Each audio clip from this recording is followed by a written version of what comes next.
Hey friends, welcome back to my channel. It's Tori, and today I am finally here to talk about my favorite animes of all time.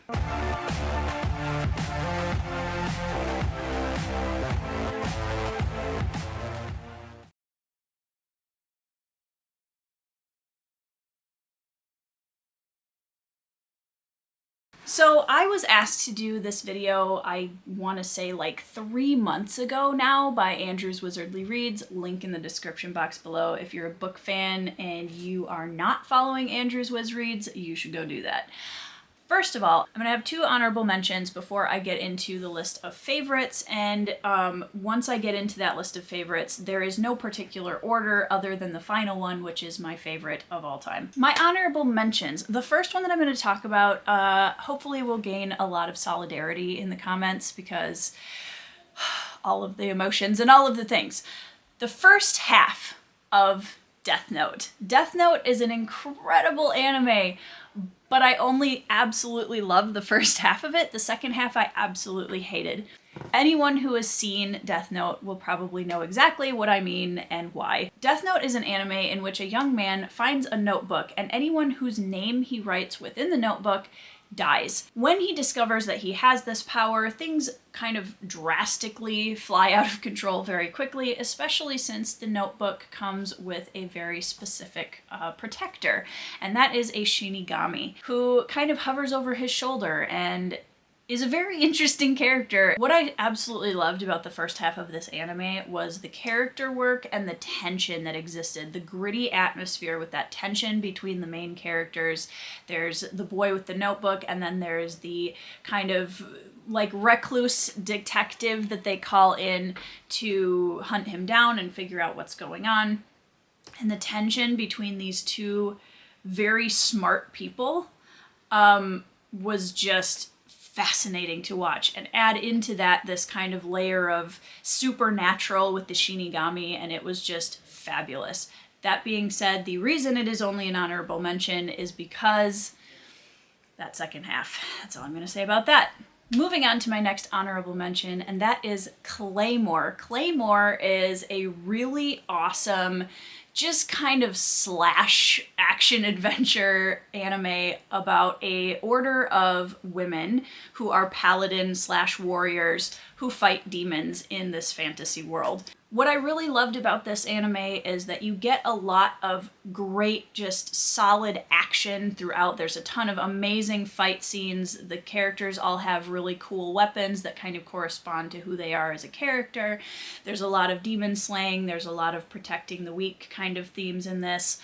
But the other thing that really stood out to me in this show is it is an action anime first and foremost, but the characters in it, there were some great deep moments and a couple of story arcs for several of the characters that I remember just having an extreme emotional investment in. That is something that I always look for, whether I'm watching a film or watching an anime or reading a book. I want to have that emotional investment in the characters. If it's just straight action with no depth, it's just not going to be for me. So I appreciated those moments that really dug into the psyche of these characters. All right, moving on to my list of favorite animes. The first one that I'm going to mention is Blood Plus. In the beginning of Blood Plus, we meet a young girl named Saya who's living with an adopted family, and she does not remember anything of her past. Regular high school student, just going to school, trying to live her life, being around her friends, when everything completely falls apart when this kind of chimera creature shows up and ravages the school and part of the town. She then meets another character named Haji. Haji is one of my favorite anime characters of all time. He is so cool. He's a cello player for all intents and purposes, but he is also an incredibly awesome bodyguard character. I can't say enough about Haji, and he is one of the main reasons why I love this anime so much. It has been a long time since I've seen it, but what I remember loving so much about this anime is Saya's story arc, discovering who she actually is, what her past is, the fact that she's tied into this incredibly supernatural world. There is a lot of horror element to this. There's a lot of beast slaying. There's a lot of it's a very dark anime, but the storylines throughout and the growth of you know, what is a monster and in what ways are we as humans, like in what ways do we become monsters, and all of those sorts of themes, which are themes that I always love in storytelling. I will caveat it that if you're not a fan of horror or excessive violence, this show definitely has both of those, and I probably should have put that caveat on Claymore as well. In general, I just really loved the themes and the characters and Haji. The next one in my favorites list is Wolf's Rain. Wolf's Rain is a fairly short anime, and I can't even remember how long it's been since I've seen it, but it's been a while. This basically is a post-apocalyptic end-of-the-world anime wherein there's a motley crew of shapeshifters who become wolves. And these wolf shapeshifters are trying to find a place called Paradise, which is kind of... There's a lot of philosophical questions in this anime, and you can honestly take it in so many different directions. This anime really elicits a lot of philosophical questions, which I appreciated, but at the core, the characters in this story and the themes of survival and found family and self-sacrifice for the people around you. This anime was one that really stuck with me. The plot is kind of vague. I mean, it's not super complex, but there's a lot of philosophical questions that surround the storyline.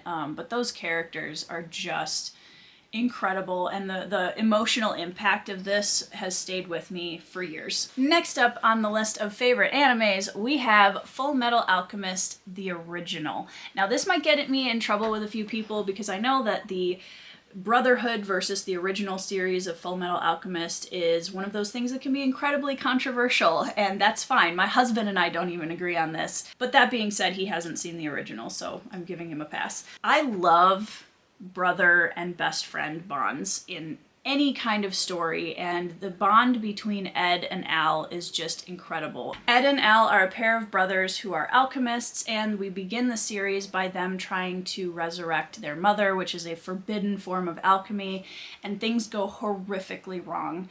They then go on a quest to find the Philosopher's Stone, which they will hopefully be able to mend the things that they have broken, and it takes them on a giant quest through a lot of different story arcs, and it's really, really well done. The side characters in this anime are phenomenal. Hughes is one of my favorite side characters for those of you out there that have seen it, but I think the way that the homunculi are done in the original version is just far superior, in my opinion.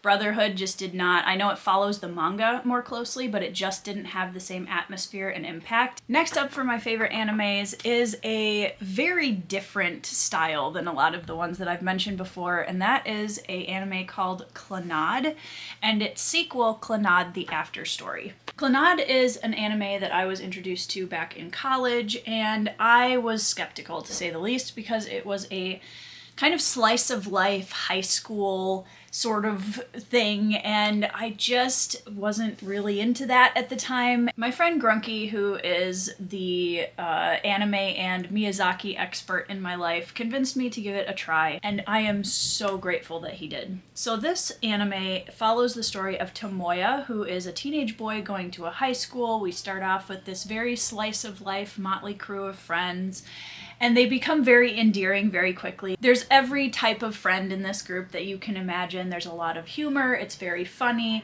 there's the typical angst of high school life. What makes this anime incredible is the relationship between Tomoya and a young girl at his school in his friend group named Nagisa. Nagisa is a very quiet, demure person, and she is very shy, but she and Tomoya have this kind of romance throughout the story. This anime is the most heartbreaking, beautiful, unique coming-of-age love story I think I have ever experienced in storytelling. It's absolutely beautiful.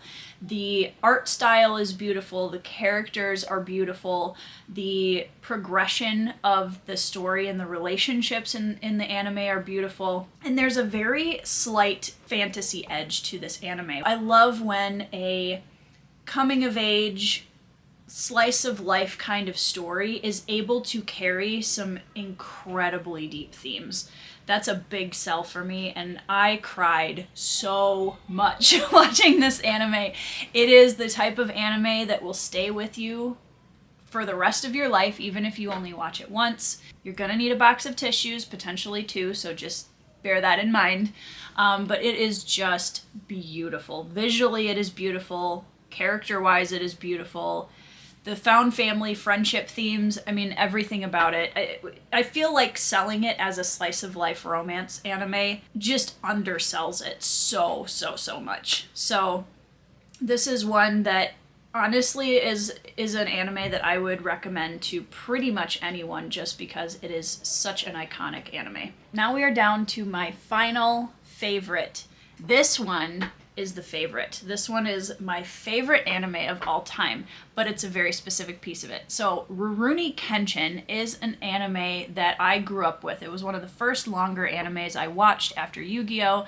And it was incredibly foundational for me as a writer who loves reluctant heroes, who loves the kind of wuxia style, anime samurai warrior stories in general, and that's something that I've kept with me. This anime follows the story of Kenshin. Kenshin Himura is a character who used to be an assassin, and he did horrible things. He killed a lot of people, and now he is a wandering samurai who has vowed never to kill again. Kenshin is such an iconic character, but the part of his story that makes it to the top of my list without competition is actually the prequel to the main larger anime series, and that is a set of 4 episodes called Trust and Betrayal.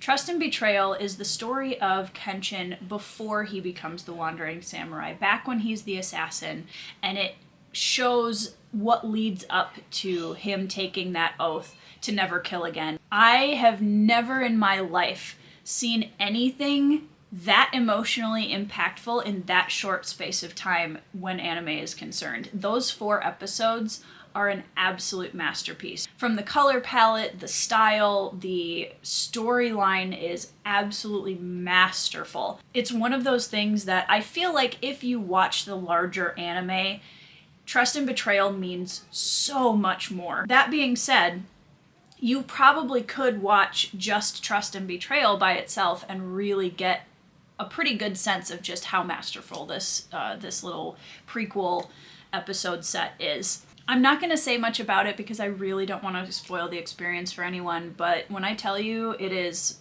beyond incredible. I have rewatched it and rewatched it and rewatched it in multiple forms. Now there are the live action films. I have a couple of videos on my channel talking about the anime versus the film for the live actions, which are also incredible. And if you're looking to get into Kenshin and you don't want to commit to an 80-90 episode series, or you're just not a big fan of anime, Rurouni Kenshin, the live action films are, in my opinion, the standard of what any live action adaptation should look like. They're incredible. Takeru Sato, who plays Kenshin, could not have been cast better. So I will link those in the cards or down in the description.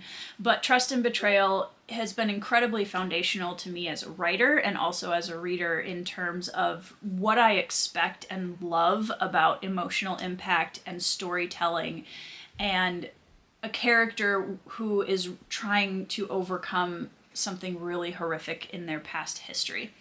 So that is officially my list of my top animes. Most of these I have not seen for a very long time, but they have stayed with me for many years, and I recommend all of them depending on your tastes in anime. Hopefully there's a good variety here for you to choose from. Big thank you to Andrew's Wizardly Reads for asking me to do this video because I didn't realize how much I had missed talking about my favorite animes. So Andrew, thanks for that. If you've seen any of these animes, please let me know down in the comments below and tell me your thoughts, and let's have a discussion about them because I love talking about all of these.